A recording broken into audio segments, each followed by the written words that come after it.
আজিৰ দিনটোৰ ভালেকেইটা নতুন নতুন খবৰ লৈ মই আপোনালোকৰ কাষলৈ আহি সাজু হ'লোঁ। বলক এতিয়া আগবাঢ়িছোঁ আজিৰ দিনটোৰ বিভিন্ন খবৰসমূহলৈ। পোনপ্ৰথমবাৰৰ বাবে অসমত অনুষ্ঠিত হৈছে ফিল্মফেয়াৰ আছাম 2024 বঁটা প্ৰদান অনুষ্ঠান, য'ত উপস্থিত হৈছিল অসমৰ বিভিন্ন অভিনেতা অভিনেত্ৰী।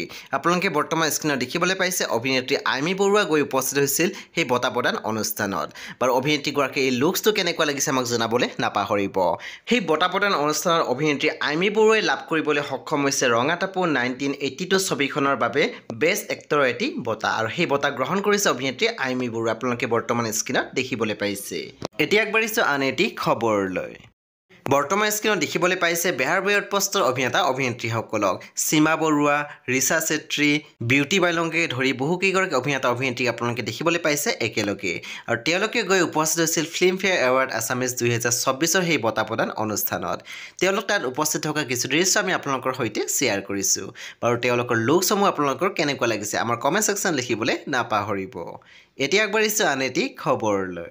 বৰ্তমান স্ক্ৰীণত দেখিবলৈ পাইছে অভিনেতা নয়ন নীলিমক। অভিনেতা নয়ন নীলিমে শ্বেয়াৰ কৰা পষ্টত লিখিছে, যেতিয়া কৃষ্ণচূড়াৰ দেশৰ বিশ্ববিদ্যালয়খনলৈ যাওঁ কিবা এটা ভাল লাগে। গুৱাহাটী বিশ্ববিদ্যালয় সপ্তাহৰ বঁটা বিতৰণী অনুষ্ঠানটিত উপস্থিত থাকি ছাত্ৰ ছাত্ৰীসকলৰ মাজত নিজকে বিচাৰি পাওঁ। অভিনেতা নয়ন নীলিম গুৱাহাটী ইউনিভাৰ্চিটিত উপস্থিত থকা কিছু দৃশ্য আমি আপোনালোকৰ সৈতে শ্বেয়াৰ কৰিছোঁ। এতিয়া আগবাঢ়িছোঁ আন এটি খবৰলৈ। বৰ্তমান স্ক্ৰীণত দেখিবলৈ পাইছে জনপ্ৰিয় অভিনেত্ৰী প্ৰিয়ম পল্লৱীক। প্ৰিয়ম পল্লৱী গৈ উপস্থিত হৈছিল ফিল্মফেয়াৰ আছাম 2024 বঁটা প্ৰদান অনুষ্ঠানত। বাৰু অভিনেত্ৰী প্ৰিয়ম পল্লৱীক আপোনালোকৰ কেনেকুৱা লাগিছে আমাৰ কমেণ্ট বক্সত লিখিবলৈ নাপাহৰিব। খুবেই ধুনীয়া লাগিছিল লুকছটো, নহয় জানো? বন্ধু বান্ধৱীসকল এতিয়া আগবাঢ়িছোঁ আন এটি খবৰলৈ। ৰাগ অনুৰাগ ধাৰাবাহিকৰ পিছত ৰং টিভি আপোনালোকৰ বাবে লৈ আনিছে আজিৰ দিনটোত এখন নতুন ধাৰাবাহিক, নাম হৈছে পুৱতি তৰা। আজি অৰ্থাৎ 11 মাৰ্চৰ পৰা আৰম্ভ হ'ব এই ধাৰাবাহিকখন। প্ৰতি সোমবাৰৰ পৰা শনিবাৰলৈকে নিশা 9 বজাত আপোনালোকে চাবলৈ পাব ৰং টিভিত নতুন ধাৰাবাহিক, নাম হৈছে পুৱতি তৰা।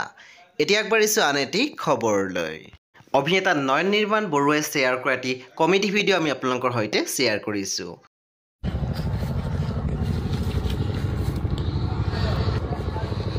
বৰ চিন্তা হৈছে, কি যে কৰোঁ, চিন্তা কৰি কৰি চিন্তাৰ সাগৰখনত একেবাৰে মই ডুবি গৈছোঁ। আজি মই নিৰুপায়, কি যে কৰোঁ। এতিয়া আগবাঢ়িছোঁ আন এটি খবৰলৈ। আহি আছে আপোনালোকৰ মাজলৈ এটি নতুন প্ৰজেক্ট, নাম হৈছে পিশাচ। বৰ্তমান পিশাচৰ টিজাৰ আৰু পোষ্টাৰ মুকলি হৈছে। আপোনালোকে বৰ্তমান স্ক্ৰীণত দেখিবলৈ পাইছে। এটি ইভেণ্টত লগ হৈছিলে সকলো অভিনেতা অভিনেত্ৰীসকল, আৰু তাত মুকলি হৈছে পিশাচৰ পোষ্টাৰ আৰু টিজাৰ। আপোনালোকে স্ক্ৰীণত দেখিবলৈ পাইছে। এতিয়া আগবাঢ়িছোঁ আন এটি খবৰলৈ। ফিল্মফেয়াৰ এৱাৰ্ড আছামিজ 2024 ৰীমা দাসে লাভ কৰিবলৈ সক্ষম হৈছে best film, best director, best screen play আৰু বেষ্ট ডাইলগ, আৰু তেখেতে লাভ কৰিছে তৰা ছাছপেন্স ছবিখনৰ বাবে এই 4টা বঁটা।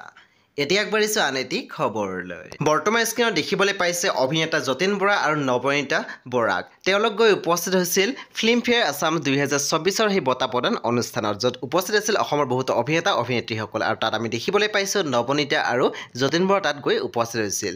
তেওঁলোকে তাত উপস্থিত থকা কিছু দৃশ্য আমি আপোনালোকৰ সৈতে শ্বেয়াৰ কৰিছোঁ। এতিয়া আগবাঢ়িছোঁ আন এটি খবৰলৈ।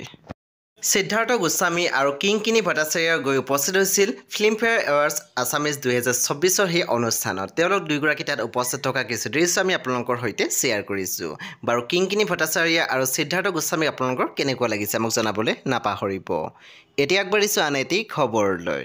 বহুদিন আঁতৰি থকাৰ পিছত আজিৰ পৰা আপোনালোকে পুনৰ দেখিবলৈ পাব আপোনালোকৰ অভিনেত্ৰী বৃষ্টি দত্তক, অৰ্থাৎ আপোনালোকৰ মৰমৰ অভিনেত্ৰী হাছনা হানাক বেহাৰ বয়ত পষ্ট ধাৰাবাহিকখনত। শ্বুটিং স্থলৰ পৰা শ্বেয়াৰ কৰা কিছু দৃশ্য আমি আপোনালোকলৈ আগবঢ়াইছোঁ।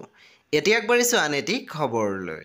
অভিনেত্ৰী গায়ত্ৰী মহন্তই শ্বেয়াৰ কৰা এটি পষ্টত লিখিছে, এই বৰ্ষৰ সৃষ্টি সাধনা বঁটা আমাক প্ৰদান কৰাৰ বাবে সংস্থাটোৰ লগতে মূল উদ্যোক্তা ডক্টৰ মৌচুমী চহৰীয়ালৈ ধন্যবাদ জনালোঁ।